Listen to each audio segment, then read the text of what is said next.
Jangan lupa untuk like, subscribe, and comment. Assalamualaikum warahmatullahi wabarakatuh. Merhaba arkadaşlar, nasılsınız? İnşallah iyisiniz. Balik lagi bareng kita di channel Osmanesia bersama gua Muhammad Wildan Hasan. Dan gua Sabit Akdam. Jadi video kali ini kita bakalan bikin video tentang apa nih, Dan? Kita seperti yang udah kelihatan ya, kedatangan dua tamu hebat, kita bakal menginterview mereka. Masya Tapi Allah. sebelum interview kita kenalan dulu nih sama mereka-mereka nih. Oke. Langsung coba mungkin dari Bang Yahya. Ini sampingku. Hai semuanya, nama saya Muhammad Yahya. Saya mengambil jurusan filsafat dan alhamdulillah sekarang sudah semester 8. Nah, Semester terakhir. nah satu lagi, siapa lagi nih? Nama gua Hasbi Robi, jurusan Computer Engineering, Birinji Senaf. Kita langsung ke topik aja berarti ya. Oke.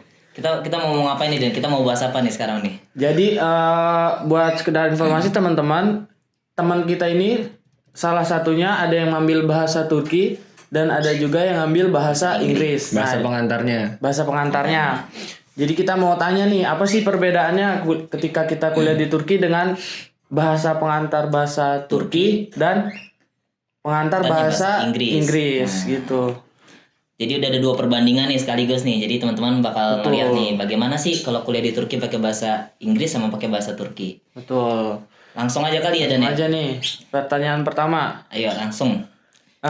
Buat dua-duanya nih berarti ya. Mm-mm. Ya, Yang pertama nih, gimana ekspektasi kalian kuliah di Turki? Mungkin dari Bang Yahya dulu. dari Hasbi dulu. Dari Hasbi dulu Asli, boleh. asli. Wah, nggak ada ekspektasi sama sekali Iya, aku sih. yang nggak ada. Oh jadi untuk pertanyaan pertama nggak ada ekspektasi.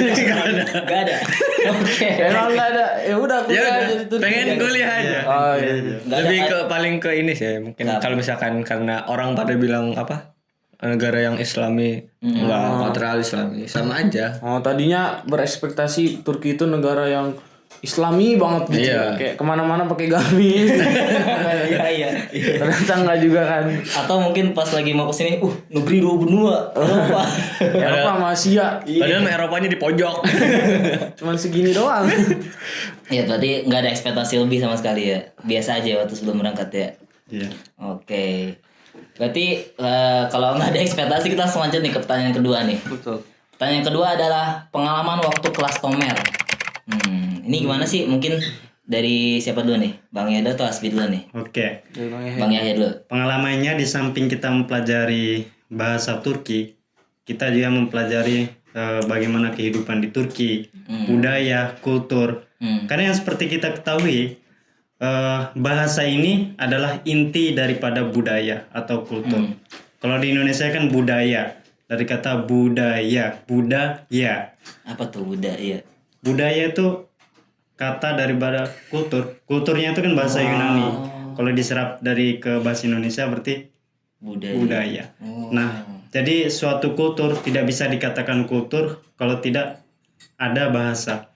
Nah, kita mempelajari bahasa asing, bahasa baru, dan mempelajari kehidupan-kehidupan yang mungkin berbeda di Indonesia.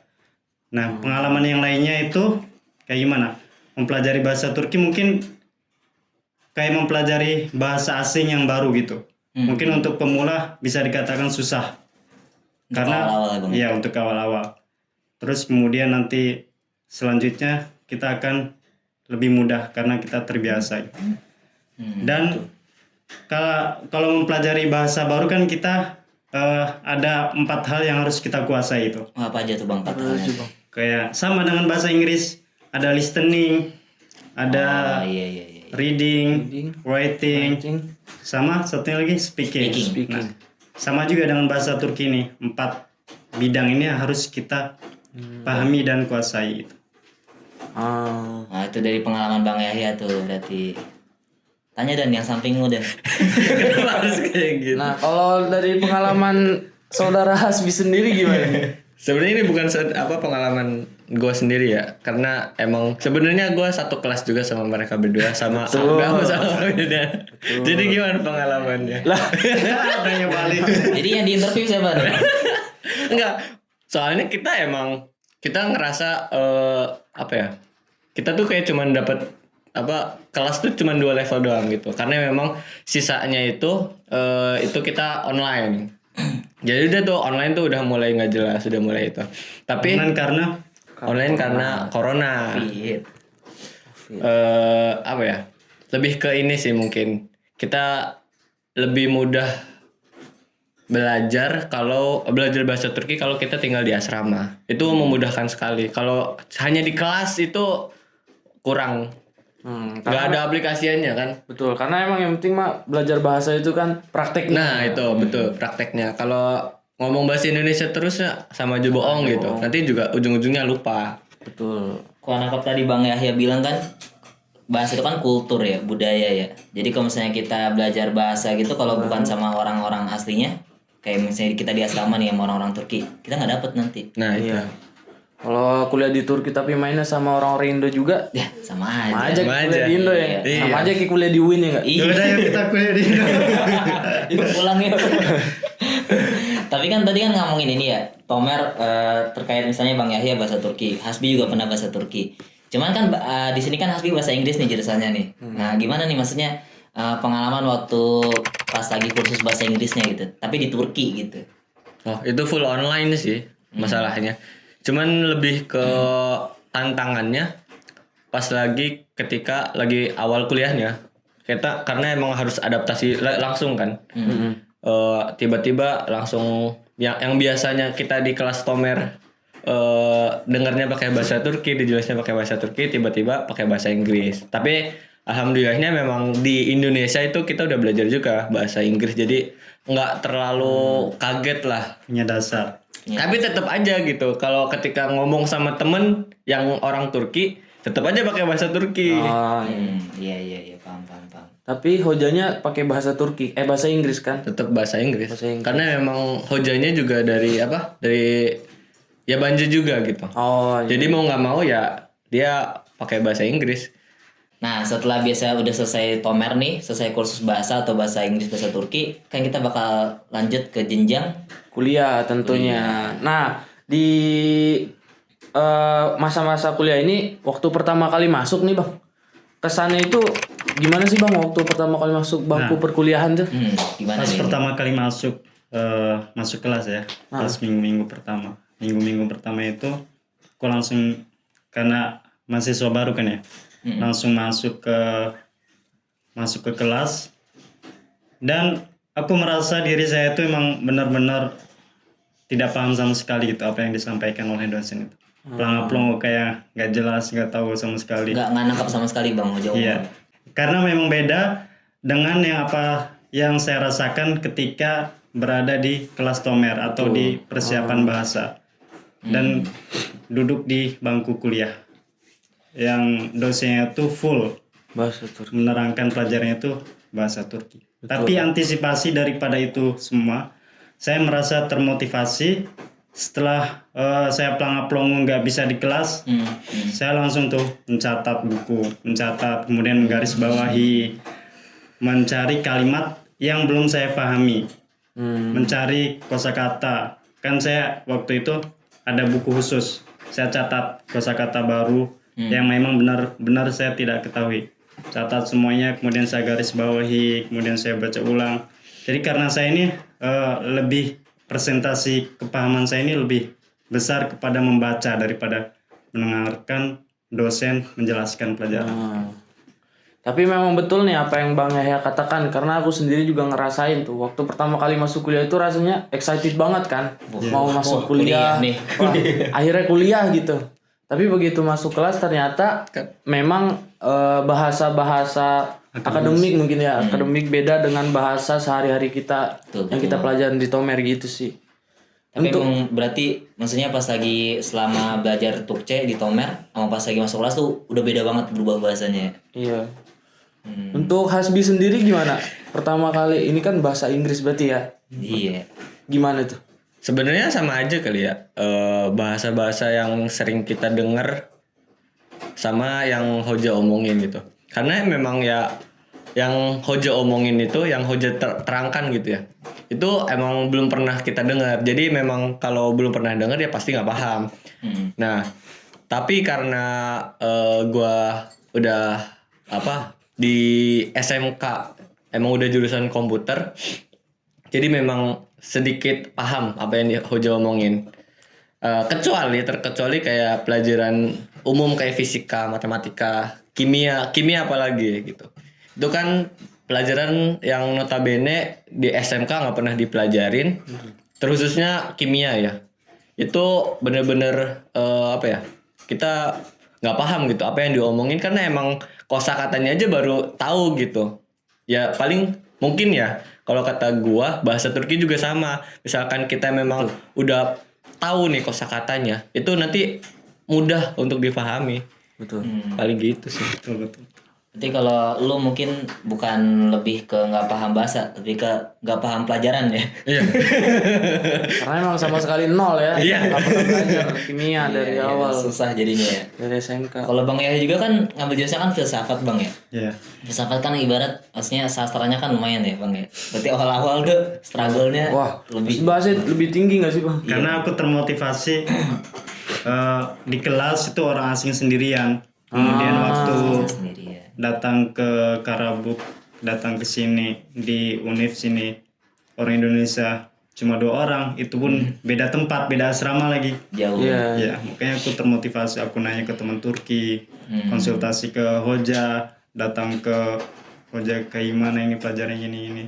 Kata Hoja ya udah datang kapanpun kau mau datang bisa untuk menanyakan pelajaran. Oh iya.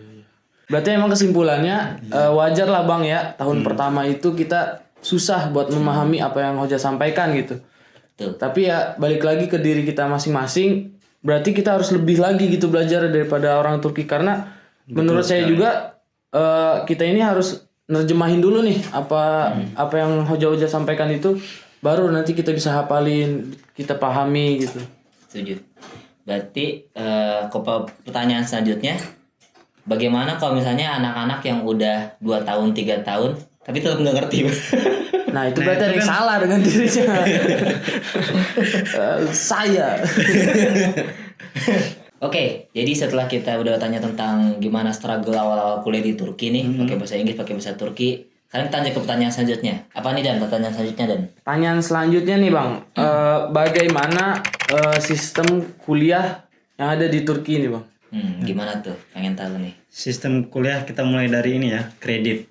Yang kredit itu kan setiap pelajaran di perkuliahan itu mempunyai kredit. Apa tuh kredit Bang? Atau di Turkinya bisa disebut dengan AKTC. AKTC itu apa? Kalau dalam bahasa Inggrisnya apa Aspi? Di European Credit Transfer. Nggak tahu bang. Saya hanya belajar kuliah. Pokoknya AKTC itu Avrupa Credit Transfer Systemi. Berarti bahasa Turkinya. standar negara-negara yang di Uni Eropa ini standarnya adalah AKTC gitu. Supaya bisa mentransfer nilai ketika misalkan sarjananya di Turki kemudian mau lanjut S2 atau pasca sarjana di luar negeri di Eropa lainnya itu bisa nyambung kayak gitu. Sistem AKTS kredit ini setiap semester dia memberikan 30 kredit. Misalkan ada 8 semester. Berarti 8 dikali 30 240. 240. Berarti sebelum lulus itu harus sudah memenuhi 240 kredit kayak gitu. Untuk bisa lulus jadi syaratnya harus memenuhi 240 kredit itu. Iya benar sekali. Berarti untuk sistem kuliah di Turki penting kita harus menghabiskan 240 kredit itu yang tadi udah jelasin Bang Yahya tuh. Nah, tadi kita udah ngomongin tentang sistem kuliah di Turki. Sekarang bagaimana sih kuliah di Turki dengan bahasa pengantar kalian masing-masing? Bagaimana? Apakah lebih mudah atau lebih susah? Gimana tuh? Kan beda-beda nih. Kan beda-beda. Nah, emang yang full Turki dulu ya. Iya, boleh. Nah, yang full Turki ini emang dari A sampai Z ini semuanya Turki kan. Betul. Nah, aku pun masih tidak paham 100% ketika ada dosen menerangkan di kelas dalam suatu pelajaran kayak itu. Bagaimana saya mengantisipasi dari ketidakpahaman saya tersebut? Nah, saya bisa mempelajarinya kembali, mengulang kembali di rumah. Kemudian aku garis bawahi. Setelah garis bawahi, aku mencari kalimat yang tidak paham. Kemudian saya pahami. Setelah pahami, baru saya hafalkan. Nah, setelah itu nanti kan minggu depannya lagi biasanya ada hoja atau dosen itu menanyakan pelajaran kemarin apa. Nah itu kalau misalkan saya tidak bisa menjawab, merasa mahasiswa yang sangat bodoh gitu. Kayak gitu. Gitu. Terus akhirnya rasanya bagaimana, susah atau mudah? Mungkin itu tergantung pada diri masing-masing kan ya. Betul. Kalau misalkan kuliah terus belajarnya hanya ketika mau ujian, baru dia katakan susah.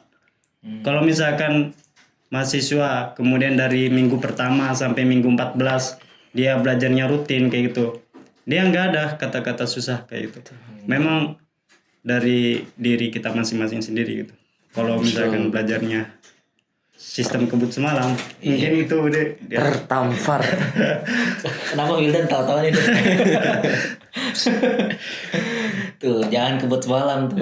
Jadi itu kan ya seperti yang saya bilang tadi kan, emang kita harus lebih giat lagi daripada yang lain. Jadi itu kan kayak tadi cara Bang Yahya, kita harus ngagarisbawahi dulu apa yang kita belum pahami, kita harus nerjemahin lagi, harus mahamin lagi, itu memang punya baru kita hafalin lagi. cara sendiri-sendiri sih mungkin cara aku seperti itu, cara akadem beda lagi. Betul. Tapi yang paling penting emang usaha belajar. Usaha tidak pernah Ganti hasil tuh.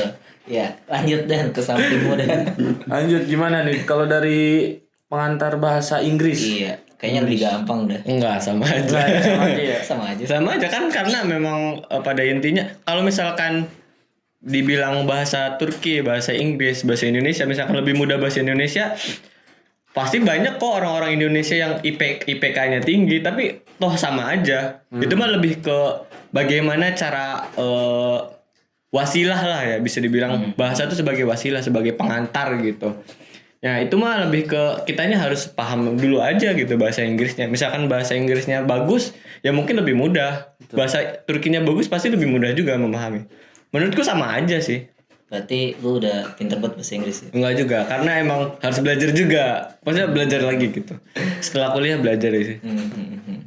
Kalau misalkan baru diterangin gitu. Hoja bilang gini tentang konfigurasi elektron.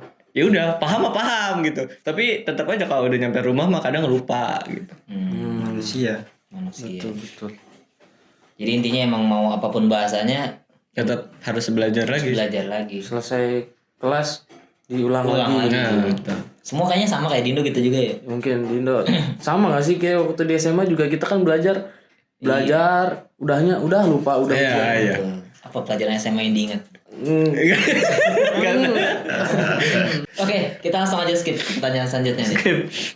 Ada pertanyaan tentang bagaimana cara mengembangkan skill bahasa pengantar kuliah nih. Kan beda-beda nih. Tuh. Ada yang bahasa Turki, ada yang bahasa Inggris. Gimana sih mengembangkan skillnya itu? Kan susah nih. Mengembangkan skill bahasa kayak gitu ya. Sebenarnya emang sama seperti ketika persiapan bahasa tadi kan, ada speaking, writing, listening kayak gitu.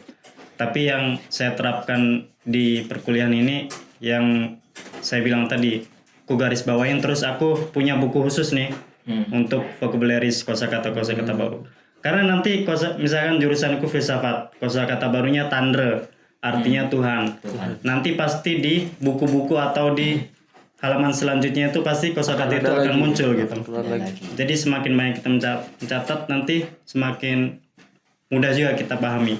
Kemudian cara yang kedua itu waktu semester pertama dan semester kedua kan aku merasa sendiri kayak itu. Maksudnya Jadi gimana Bang? Maksudnya tidak ada orang Indonesia loh di sini gitu. Cuman ya ada temannya. Nah kemudian aku bacakan ada mading-mading di setiap fakultas tuh. Itu biasanya ada pengumuman seminar-seminar gitu. Aku ikuti seminar walaupun seminarnya tentang apalah. Aku mulai kayak memahami gitu walaupun tidak paham 100%. Aku ikut seminar ke sana kemari. Kemudian cara yang terpenting yang menurutku itu belajar kelompok bersama orang Turki kayak gitu. Misalkan udah paham nih, paham. Kita pelajari ini udah paham tapi belum pahamnya belum 100%. Ketika kita belajar dengan orang Turki, nanti pasti ada hal yang baru yang kita dapatkan dari orang Turki ini. Misalkan yang menurut saya yang penting ini, tapi kata orang Turki yang penting ini bukan ini tapi yang lainnya gitu loh. Jadi banyak masukan dari Orang Turki. Orang ya Turkinya dari sendiri juga. sendiri. Betul. Emang yang paling penting kita emang harus sering berinteraksi sama orang Turki sendiri ya Bang ya. Iya benar. Di kelas juga jangan nyari teman orang Indo lagi. Harus Saya nyari sih teman nggak Turki punya ya. temen. Nggak ada orang Indo di kelas saya. Kalau tanam orang Indo lagi, mending kuliah di Indo. Nah, itu. Yuk. masa di Turki nggak punya teman Turki? Iya. Saya. Anda dari tadi ngomongin sesuatu ngomongin Anda sendiri. Oke lanjut. Lanjut nih, gimana buat yang bahasa pengantar bahasa Inggris? Kalau bahasa Inggris mungkin apa ya? Bikin revisi pelajaran aja kali ya. Tapi pakai bahasa Inggris lagi gitu. Maksudnya kayak bikin rangkuman lagi gitu. Oh, resume.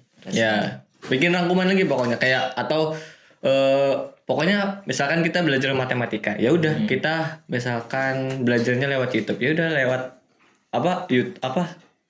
video yang pakainya bahasa Inggris gitu. Soalnya nanti apa yang di video itu diomongin pasti sama apa yang di hoja di kelas juga omongin. Betul. Karena memang materinya sama, bahasa Inggrisnya sama, ya nggak ada beda gitu. Jadi kita lebih mudah gitu. Apalagi di YouTube kan jadi bisa di pause, di play, pause ya diulang kayak gitu. Nanti juga lama-lama paham. Paling kalau misalkan bener-bener udah nggak paham banget gitu ya. Baru cari referensi yang bahasa Indonesia yang benar-benar paham lah sama bahasa ibu kita sendiri gitu. Terus tapi kan nggak mungkin ya belajar terus kayak gitu. Ini kan pertanyaannya gimana mengembangkan skill bahasa di bahasa pengantar ya.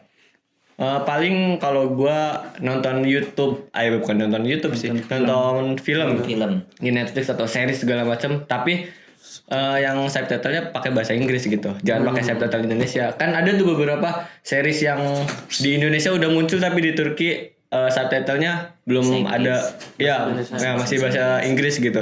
Ya udah tonton aja nggak apa-apa gitu. Iya. Betul. Biar itu juga biarin aja.